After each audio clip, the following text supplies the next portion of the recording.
سبح اسم ربك الأعلى الذي خلق فسوى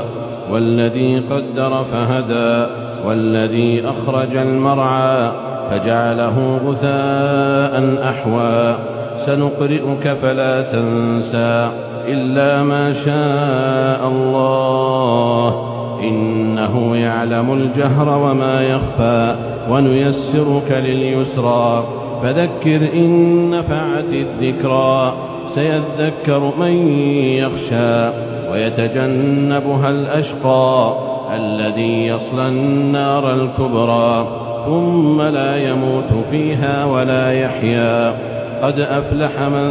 تزكى وذكر اسم ربه فصلى بل تؤثرون الحياة الدنيا والآخرة خير